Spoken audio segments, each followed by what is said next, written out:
ما ریاست‌ها اگر قرار آینده کشور رو درست کنیم باید یادمون باشه که از خرافات دین و بیدینی جدا شیم. یعنی هم بیدین‌ها رو حرفاشون رو گوش نکنیم که هیچ بدبختا ندارن برای گفتن، و نه دیندارها رو حرفاشون رو گوش کنیم، زیرا که اونها هم بدبختا رو طول تاریخ نشون دادن که چیزی ندارن. و حکومت‌ها با ساختن 72 ملت، یعنی بیدین و با دین، تلاش کردن که بر گرده من و تو سوار بشن و خرد و پیامبر بزرگ بدن ما یعنی عقل را از ما بگیرن و ما را با حمار مساوی قرار بدهند. و این فرق توی ریاستیست با دیدن.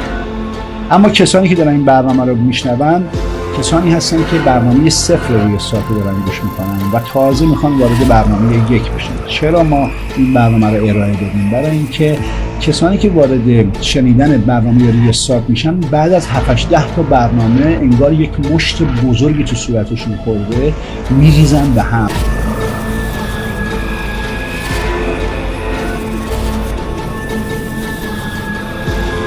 میفهمی که بطلمیوس و ارسطو با حکومت بودن و کلاه هنگفت گرفتن برای تحریف. میفهمی که زمان شاه کتابای عرفا اهل تصوف سانسور شد، زمان جمهوری اسلامی هم سانسور شد. میفهمی حقانیت ما رو، میفهمی چون برای خودت به جای اینکه فکر کنی شاخ در میاری، بعد از چند تا برنامه ریاست رو گوش میکنی شاخ در میاری.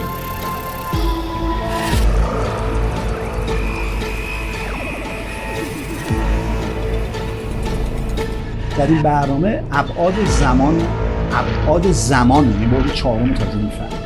در این برنامه بعدهای جهان هستی میفهمی، بعد مرگ میفهمی. انقدر این برنامه شما رو به شکم مادرت و به بعد از شکم مادرت و بعد از مردنت میبره که تو تمام رازها برات فاش میشه. باید تحمل کنی، نباید عصبی بشی. چرا؟ چون باورهایتون رو به صورت کامل همانند یک آنتی ویروس که وارد بدنت میشه ویروس های کثافت درونی تو رو میکشه، به همین خاطر به هم میریزه.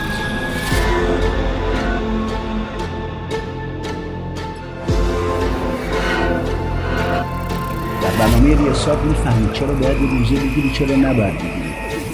راه های رسیدن به خدا با پول نیست، این چیزیست که ادیان میتونه بفهمه. یعنی کلاس عرفانی نیست. یعنی من نمیتونم الان برای ریاست کلاس عرفانی درست کنم که تو بری از یه نفر یه چیزی یاد بگیری. تعداد دانندگان، دانایان، حکما، فیلسوفان و صوفیان در جهان انقدر کمه که کلاس نمیتونم واکنم. پس با کلاس تو نمیتونی عرفان تصوف رو بفهمی. در این ریاست میفهمی که عرفان، تصوف، صوفی، فیلسوف همه یک گروهن. گروهی هستن که وحدت وجودی هایی هستن که موجودی به نام انسان کامل پیدا کردن. پس راز انسان کامل رو در برنامه ریاست که میری جلو گوش کنی میفهمی. بعد میفهمی که در هر دوره یک انسانی وجود داشته اسم اون انسان کامل بوده و تمام شعرا، عرفا، صوفیان، فیلسوفان، دانایان، خرد پیشگان همیشه راجع به این آدم حرف زدن و از چشم و ابرو و گوش و لب و دهان این آدم شعر زدن.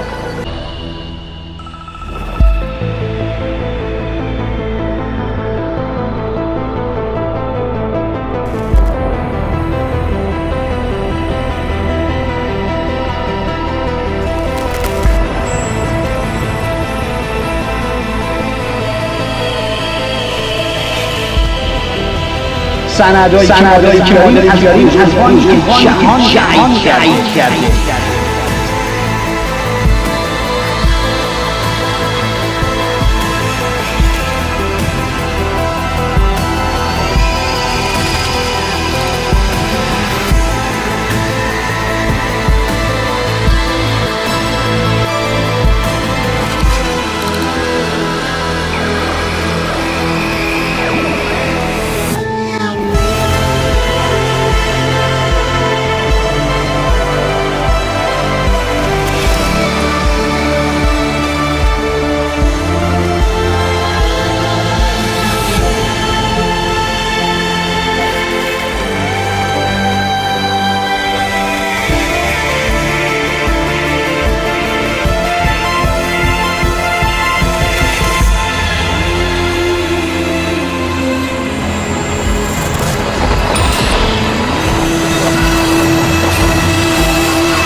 همه سارتر یک باید شما ابتدا از به ترتیب گوشش کنید.